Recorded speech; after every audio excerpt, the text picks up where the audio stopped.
परशुराम जी से राम जी ने एक बात कही, एक बात स्मरण दिलाई कि शायद परशुराम जी आप पहचान नहीं रहे, हम वही हैं जिनके वक्षस्थल पे भृगु मुनि ने अपनी लात से प्रहार किया था। आज भी मेरे वक्षस्थल पर वो चिन्ह पर बना हुआ है उनके चरण का। तब भी मैंने भृगु जी से कहा था कि हे प्रभु, ऐसा तो नहीं आपके चरण में चोट लग गई हो। तो हमारी तो ये मर्यादा है कि विप्रवंश की अस प्रभुताई, अभय होई जो तुम्हें डराई। आपसे डर जाने में तो हमारी अभयता है, इसलिए भगवान हम ललकारने की वजह से कमजोर होकर के आपसे युद्ध करें ऐसा नहीं है। आप ब्राह्मण हैं, इसलिए हम आपके सम्मान में झुके हुए। जब ऐसी बात, तो परशुराम भगवान की स्मरण में आया, अरे परमात्मा का अवतार होना था पार ब्रह्म का, कहीं उनका अवतार तो नहीं हो गया और मैं जान ना पाया। तो परशुराम जी ने राम जी से कहा कि मेरे पास अगर शिव का ये पिनाक धनुष था तो भगवान विष्णु का भी सारंग धनुष मेरे कंधे पर विराजमान है। तो यदि आपका अवतार हो गया है तो इस धनुष पर भी आप प्रत्यंचा चढ़ा दें। और कहते हैं परशुराम जी ने उस धनुष को उतारा भी नहीं, वो धनुष स्वयं राम जी के पास अपने आप उतर करके जाने लगा। देत चाप आप ही चली गए हो, अपने आप वो धनुष राम जी के पास जब चला गया तो परशुराम के मन में विस्मय जो था, जो संशय था, वो खत्म हो गया। और परशुराम जी ने राम जी की वंदना की है कि मेरे अपराध को क्षमा करें, मैं आपको पहचान नहीं पाया जगत पिता। हे पार ब्रह्म राम, मैं आपको जान नहीं पाया, जो मुझसे अपराध हुआ है उसे क्षमा करो।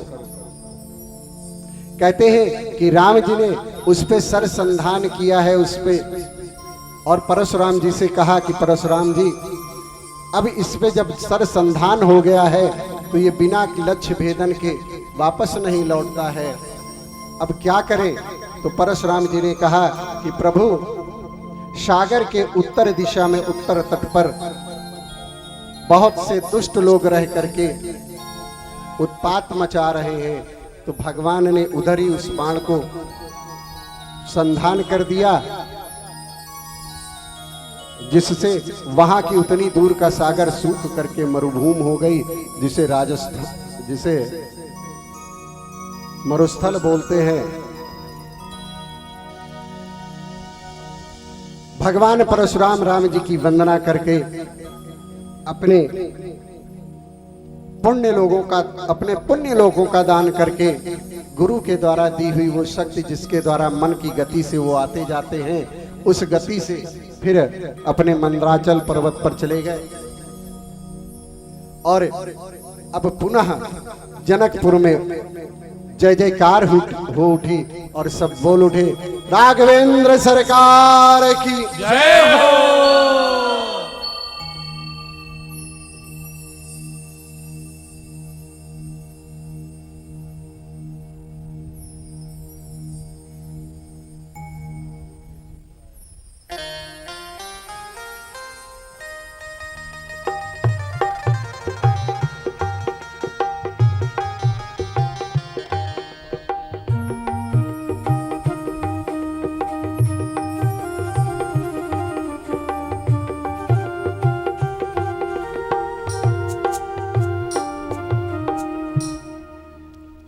राम जय जय राम, श्री राम जय जय राम, श्री राम जय जय राम, श्री राम जय जय राम, श्री राम जय जय राम, श्री राम जय जय राम, श्री राम जय जय राम, श्री राम जय जय राम, राम सिया राम जय जय राम, राम सिया राम जय जय राम, राम सिया राम जय जय राम, राम सिया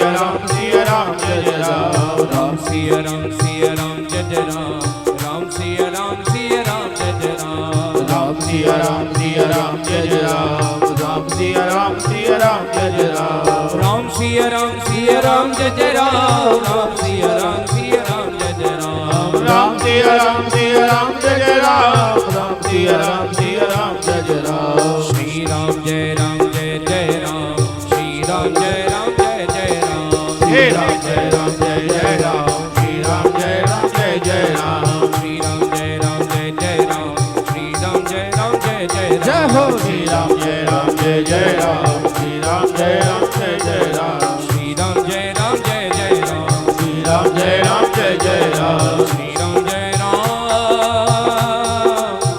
जय जय राम बोले सीताराम भगवान की जय हो। अब जनकपुर में फिर से आनंद हो गया।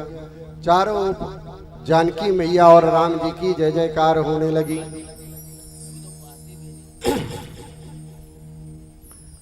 अब जय जयकार होने लगी तो जो कुल गुरु हैं उन्होंने जनक जी को बुलाया है। वशिष्ठ जी और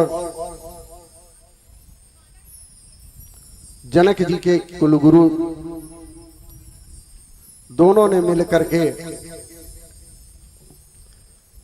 जनक जी को परामर्श दी है कि वैसे तो टूटत ही धनु भयो विवाह, धनुष टूटते ही विवाह हो गया है, फिर भी आप बैठिए बैठिए, व्यवस्था कर लेंगे। वो सब सक्षम है मैया, वो सब सक्षम है, आप विघ्न ना पैदा करें। आप बैठे देखें, वो सब सक्षम है। श्यावर रामचंद्र भगवान की जय हो। देखिए, आप सेवा लाते हैं, सुनिए, बात सुनना सीखिए, बात सुनना सीखिए। अच्छा वो है जो बात सुनता है। जो भी साधन है आप उनको बुलाइए, वो आपके पास आएंगे, बता दीजिए, ठीक है ना। व्यवस्था में शामिल हुई, व्यवस्था में गड़बड़ ना करिए।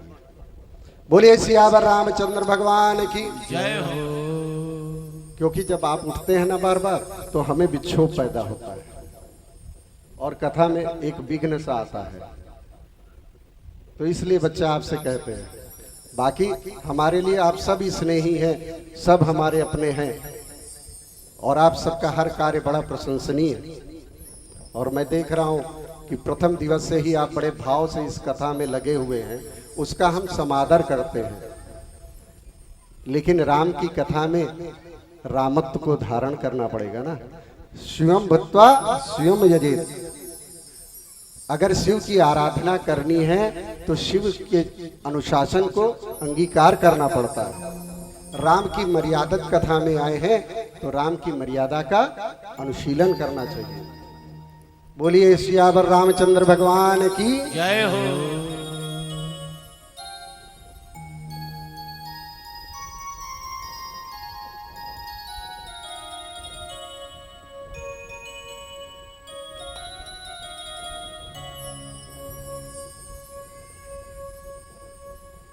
कहाँ था भैया, मैं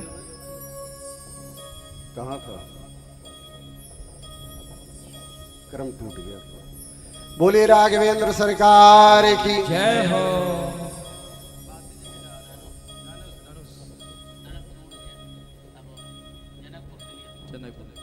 हाँ, महर्षि गुरुदेव ने,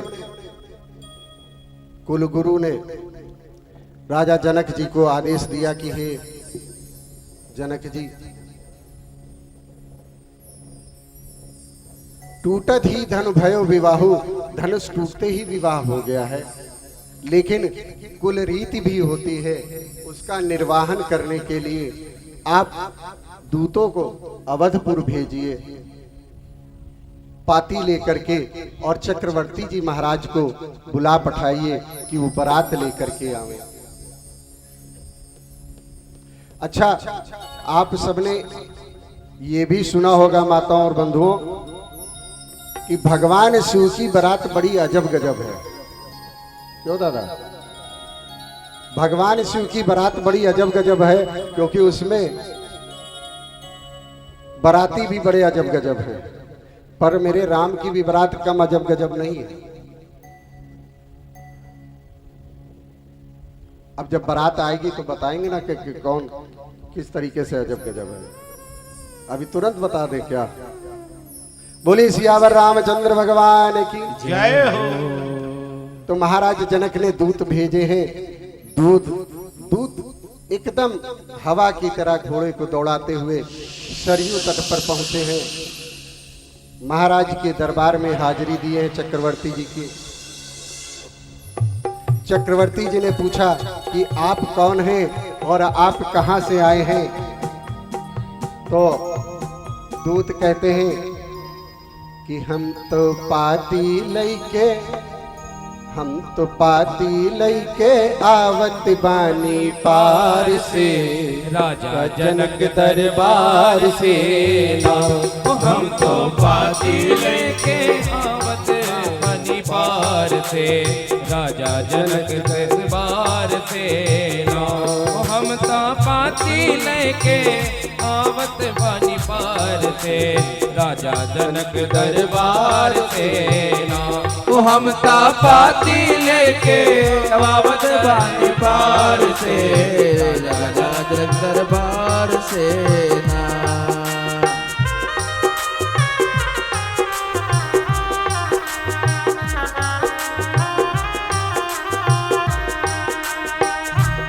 हमरा परवा जनक नगरिया राजन ऐसी भूप दुअरिया। हमरा घरवा जनक नगरिया राजन ऐली धूप दुअरिया। हमरा परवा जनक नगरिया हमरा घरवा जनक नगरिया राजन ऐसी भूप दुअरिया। हमरा घरवा जनक नगरिया राजन ऐली धूप नगरिया। मनवा रीच कैले महिमा अपरंपार से राजा जनक दरबार से ना। हम था पाती लेके आवत बानी पार से राजा जनक दरबार से ना। हम ता पाती लेके आवत बानी पार से राजा जनक दरबार से ना। हम था पाती लेके आवत बानी पार से राजा जनक दरबार से ना। तो कहते क्या हैं कि हम तो पाती लैके आवत बानी पार से राजा जनक दरबार से ना। कि हम तो पाती लेके आवत बानी पार से राजा जनक दरबार से ना। हम ता पाती लेके आवत बानी पार से राजा जनक दरबार से ना। पाती लेके आवत बानी पार से राजा जनक दरबार से। तो पूछा कि राजा जनक के दरबार से आने का कोई हेतु तो होगा, किस लिए पधारे हैं आप पाती लेकर के? तो दूत कहते हैं हमरे राज जनक के धिया जग नाम बाटे सिया। हमरे राजा जनक के धिया जिनके नाम बाटे सिया।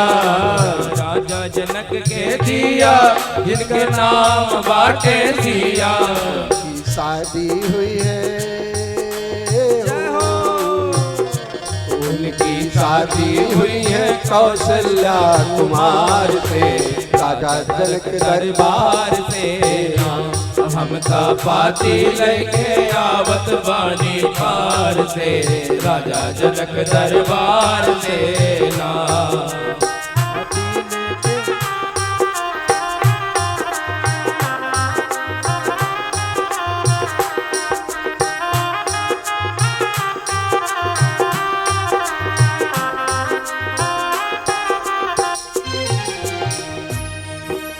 जब राजा जनक ने कहा अच्छा अगर उनके यहाँ से आप आए हैं कौशल्या कुमार से धनुष किस प्रकार से विवाह होगा उनका, क्यों विवाह हो रहा है?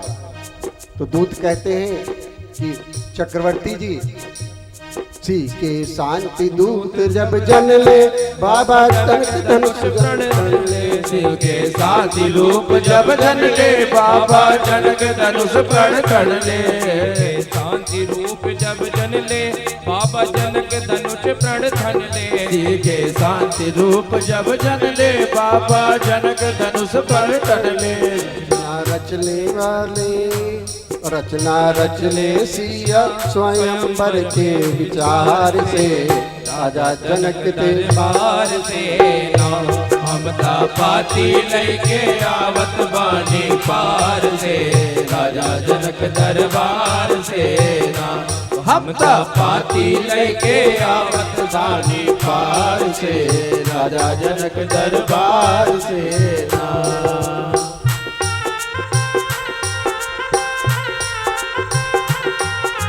पूछा कि राजा जनक ने प्रण ठाना है तो उस प्रण को मेरे रघुनंदन से क्या लेना देना है। तो दूत कहते हैं कि चक्रवर्ती जी जुटले बड़े बड़े भट भूप तनु ही देख के बैठे भूप। जुटले बड़े बड़े भट भूप धनवा देख के बैठे चूप। बड़े बड़े भट भूप धनवा देख के बैठे चूप। तिल भर धनुष उठावे ना तिल भर धनुष उठाना कौनो वीरे बरियार से राजा जनक दरबार से ना।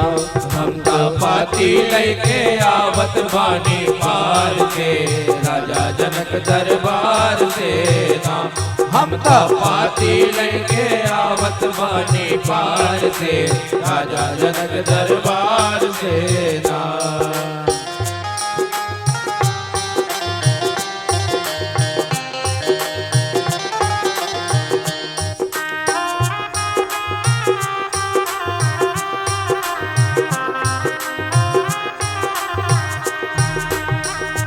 कहवा राउर गए लाला पौले धनुष तोड़ जय माला। तवा राउर रावण लाला पवले धनुष तोड़ जय माला।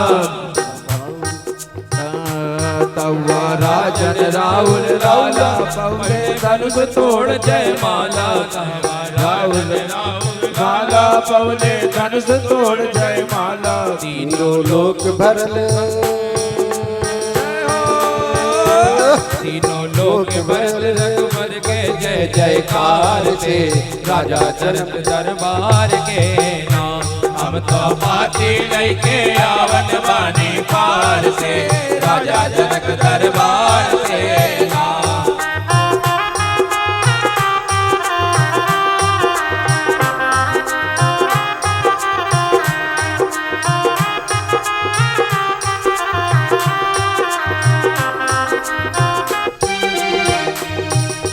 कहते हैं कि पाती लिखल बाटे थोड़ा जल्दी ताजी हाथी घोड़ा बाती लिखल बाटे थोड़ा जल्दी हाजी हाथी घोड़ा। बाती लिखल बाटे थोड़ा जल्दी साजे हाथी घोड़ा। बाती लिखल बाटे थोड़ा जल्दी साजी हाथी घोड़ा। हाथी लिखल बाटे थोड़ा जल्दी साजे हाथी घोड़ा। विनती कर जोरी हो विनती कर जोरी कर पानी सरकार से राजा जनक दरबार से ना। ममता पाती लेके आवत बानी पार से राजा जनक दरबार से ना। ममता पाती लेके आवत बानी पार से राजा जनक दरबार से ना। ममता पाती लेके आवत बानी पार से राजा जनक दरबार से ना। राजा जनक दरबार से ना। राजा जनक दरबार से ना। दूतों ने जब ऐसा भाव रखा कि चक्रवर्ती जी महाराज कि जल्दी से हाथी घोड़ा साजिए। धनुष यज्ञ के बाद आपके रामलला ने उस स्वयंवर को विजय किया है। चक्रवर्ती जी महाराज के हाथ में जो ही वो पाती आई है चक्रवर्ती जी महाराज के नयन अश्रुओं से भर गए हैं। कंठ अवरुद्ध हो गया है, कंठ से आवाज नहीं निकल रही है। छाती भर गई है और बार बार से उस पाती को अपने हृदय से लगाते हैं। गोस्वामी तुलसीदास जी कहते हैं, बारी बिलोचन बाचत पाती पुलक गाते ई भर छाती बारी लोचन कर भर चीती रह गए कातना खाटी मीठी। उस पत्री को बार बार गले से लगाते हैं, मानो ये लगता है कि जैसे उसमें राम और लक्ष्मण के दर्शन हो रहे हैं, उनकी खबर आई है। बहुत धैर्य धारण करके चक्रवर्ती जी महाराज वो पाती लेकर के सुमित्रा, कौशल्या और कैकेयी को सुनाए हैं। गुरुदेव को संदेशा भिजवाया है। गुरुदेव आए हैं तो पूरी राज्यसभा में उस पाती को वाचन कराया है चक्रवर्ती जी महाराज ने कि आज राम का संदेशा आया है, गुरुदेव ने भेजा है। बहुत दिन गुजर गए राम को देखे हुए। प्रसन्नता है चक्रवर्ती जी के। और ये जो आंसू होते ना, ये आंसू दो तरीके से निकलते। एक तो तब जब आदमी बहुत खुश होता है तो भी आंसू निकल आते हैं और आवाज रुंध जाती है। और दूसरा, जब जीव बहुत दुखी होता है तब भी उसके आंखों से आंसू आते हैं और गला रुंध जाता है। नहीं जान सकता इन्हें ये जमाना। चक्रवर्ती जी कहते हैं कि खुश हूं मैं, आंसुओं पे न जाना। तो चक्रवर्ती जी महाराज प्रसन्नता के कारण गदगद हैं। गुरुदेव से पूरे समाज को प्राप्त हुआ कि राम का विवाह है और जनकपुर चलना है। अब सारे अवधवासी अपने अपने चलने के साधन पर तैयारी कर रहे हैं। कोई अपना घोड़ा संवार रहा है, कोई अपनी बैलगाड़ी संवार रहा है।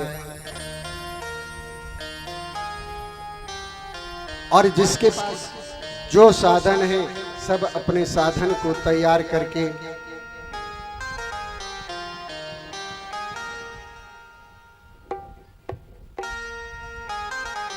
जनकपुर चलने के लिए तैयार हैं। चक्रवर्ती जी महाराज ने सबसे पहले आगे जो रथ लगाया है, बहुत दिव्य सा रथ है जिस पर गुरु वशिष्ठ विराजमान है सबसे आगे। उसके बाद चक्रवर्ती जी महाराज का रथ है, फिर सुमंत्र जी का रथ है। भरत और शत्रुघ्न दोनों मारे आनंद के सरजू के तट पर घोड़ों को दौड़ा करके अपनी खुशी प्रसन्नता जाहिर कर रहे हैं। वो भी तैयार हैं, वो अपने अश्व पर सवार हैं। पहले गुरुदेव को रथ पर चढ़ाया है चक्रवर्ती जी ने, और फिर सुमिरी गजानन कीन पयाना।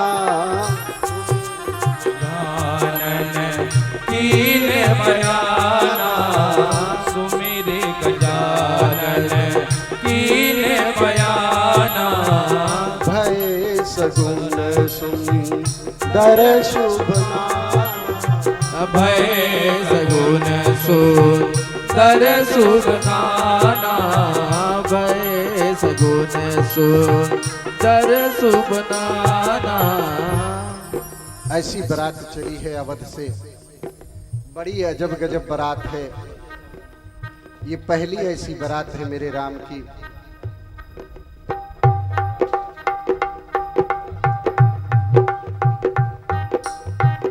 कि श्री राम जी की अजब बारात, श्री राम जी की अजब बारात अवध से मिथिला चली। श्री राम जी की अजब बारात अवध से मिथिला चली। श्री राम जी की अवध बारात अवध से मिथिला चली। राम जी की अजब बारात अवध से मिथिला चली। ओ श्री राम जी की अजब बारात अवध से मिथिला चली। मिथिला चली मिथिला चली मिथिला चली मिथिला चली। श्री राम जी की अजब बारात अवध से मिथिला चली। ओ श्री राम जी की अजब बारात अवध से मिथिला चली। श्री राम जी की अजब बारात अवध से मिथिला चली।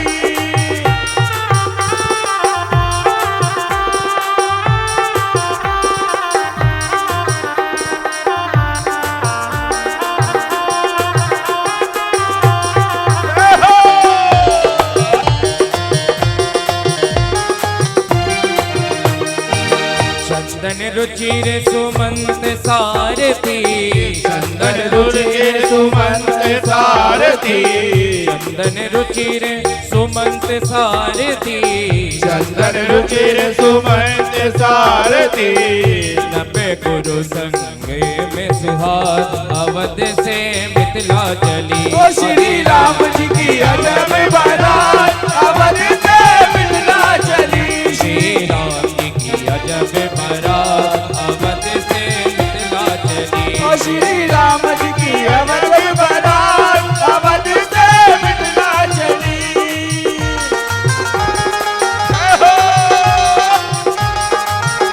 बोलिए सियावर रामचंद्र की जय।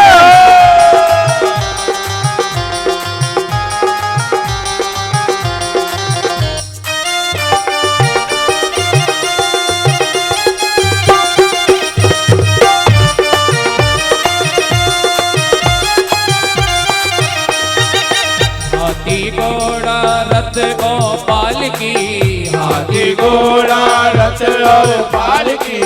हाथी घोड़ा रथ और पालकी हाथी घोड़ा रथ और पालकी। चढ़े चढ़े अवधि तेरा अवध से मिथिला चली। श्री राम जी की अजब बारात अवध से मिथिला चली। श्री राम जी की अजब बारात अवध से मिथिला चली। श्री राम जी की अजब बारात अवध से मिथिला चली। तो पहली अजब बात क्या है? पहली अजब बात क्या है भैया? क्यों भैया? पहली अजब बात क्या है? पहली अजब बात यह है कि राम जी की बारात जब जा रही थी तो जिस गांव से निकलती है ना, तो गांव वाले पूछते भैया कौन है, कहाँ जा रहे हो? तो कहते हैं तुम्हें मालूम है चक्रवर्ती जी के यहाँ से बारात जा रही है, उनके बेटे की बारात जा रही है। कहा चक्रवर्ती जी की बारात जा रही है? तो राम जी की बारात जब चली है तो सबसे आगे दाढ़ी वाले दिखाई दे रहे हैं। दाढ़ी वाले कौन? क्यों? गुरुदेव सबसे आगे हैं और गुरुदेव के पीछे पूरा ब्राह्मण वृंद है और पूरा ब्राह्मण और ऋषि मुनि जा रहे हैं। तो इसलिए जब बारात जिस गांव में घुसती है ना, तो दिखता कौन है? दाढ़ी वाले दिखाई दे रहे हैं। तो पहली बारात अजब गजब क्या है? क्षत्रियों के यहाँ दाढ़ी वाले, चक्रवर्ती जी के यहाँ। तो पहली अजब गजब बात राम जी के बारात की ये है कि हाथ में माला भाल में चंदन, हाथ में माला भाल में चंदन। हाथ में माला भाले पे चंदन, हाथ में माला भाले में चंदन। सबे दाढ़ी जय हो। दिखात अवध से मिथिला चली। श्री राम जी की अजब बारात अवध से मिथिला चली। श्री राम जी की अजब बारात अवध से मिथिला चली। श्री राम जी की अवध बारात अवध से मिथिला चली।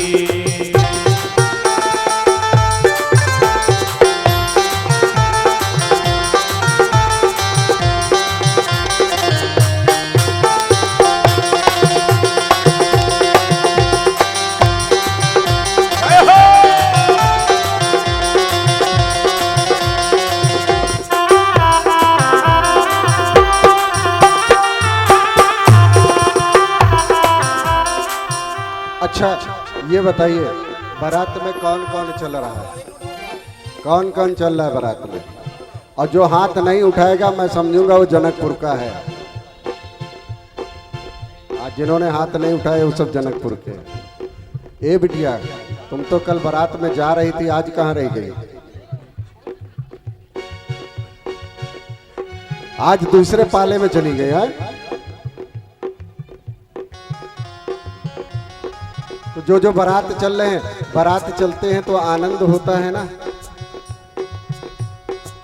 तो आनंद के साथ आप भी जब राम के बारात में आनंदित हो, तो मैं बताऊं कि सबसे बड़ी अजब सी बात क्या है राम के विवाह की। इतने बराती किंतु किसी को, इतने बराती किंतु किसी को, इतने बराती, इतने बराती, इतने बराती, इतने बराती, इतने बराती किंतु किसी को, इतने बराती किंतु किसी को, नहीं विवाह तिथि का ज्ञान, अवध से मिथिला चली श्री राम जी की अजब बारात अवध से मिथिला चली। श्री राम जी की अजब बारात अवध से मिथिला चली। श्री राम जी की अवध बारात अवध से मिथिला चली। ये पहली ऐसी बारात है, भगवान शिव भी मुहूर्त निकाल करके पत्री लेकर के गए थे लगन पत्री के साथ में कि फला डेट में शादी है। ये ऐसी पहली बारात है जो बारात तो चल दी, लेकिन किस तारीख को बारात है ये किसी को मालूम नहीं। मालूम था किसी को? किसी को भी नहीं मालूम कि राम जी की तारीख कब है विवाह की, किसी को नहीं मालूम। क्यों? जनकपुर पहुंच के तय हुआ कि किस दिन विवाह होगा। बिना तारीख के ही बारात जा रही है, और तारीख के बिना विवाह जा रही बारात तो जा ही रही है। सबसे बड़ी चीज राम की बारात और अजब क्या है? वो अजब ये है कि कोई बारात आपने ऐसी सुनी है जो बिना दूल्हे की हो? बताओ ना, कोई ऐसी सुनी है जिसका दूल्हा ना हो पर बारात हो? पर मेरे राम जी का दूल्हा तो नहीं है। दूल्हा तो पहले दूल्हा सरकार पहुंच गए। दूल्हा सरकार तो पहले से जाके विराजमान है, और बिना दूल्हे के बारात है। तो गांव वाले पूछते हैं कि भैया ये बताओ इसमें से दूल्हा कौन सा है? हम भी तो देखे दूल्हा। तो बाराती चुप हो जाते हैं। आगे वाले कहते हैं पीछे हैं, और पीछे वालों से पूछा जाता, कहते हैं आगे निकल गए होंगे, तुमने देखा नहीं? तो कुछ बाराती आकर के पूछते हैं कि गुरुदेव वशिष्ठ से कि गुरुदेव ये बताइए, सब पूछते हैं कि दूल्हा कहाँ है बारात का, तो हम क्या कहें? तो गुरुदेव कहते हैं भरत राम ही की अनुहारी। भरत जी कौन है? राम के ही जैसे दिख रहे हैं। तो कहते हैं सहसा कह दो यही दूल्हा है। कहते हैं यही दूल्हा है। मिथिला में बहु व्यंजन मिलेंगे, मिथिला में बहु व्यंजन मिलेंगे, मिथिला में बहु व्यंजन मिलेंगे, मिथिला में हाँ मिथिला में हाँ मिथिला में, मिथिला में बहु व्यंजन मिलेंगे, मिथिला में बहु व्यंजन मिलेंगे। यहाँ मर गए सत्तू खास, अवध से मिथिला चली। यहाँ मर गए सत्तू खास, अवध से मिथिला चली। श्री राम जी की अजब बारात, अवध से मिथिला चली। श्री राम जी की अजब बारात, अवध से मिथिला चली।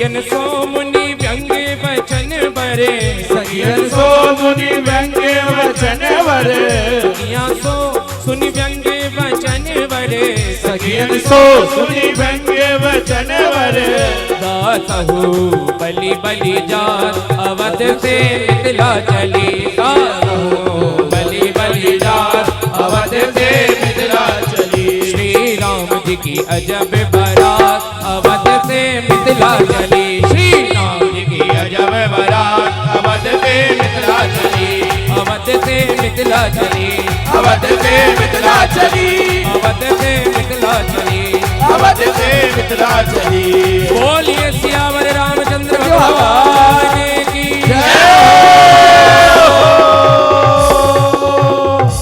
अवध से आई बारात की जय हो। अच्छा, बारात में जो मायका पक्ष होता ना, तो कन्याओं को अपने पिता की बड़ी पगड़ी की बड़ी लाज बहुत प्यारी होती है।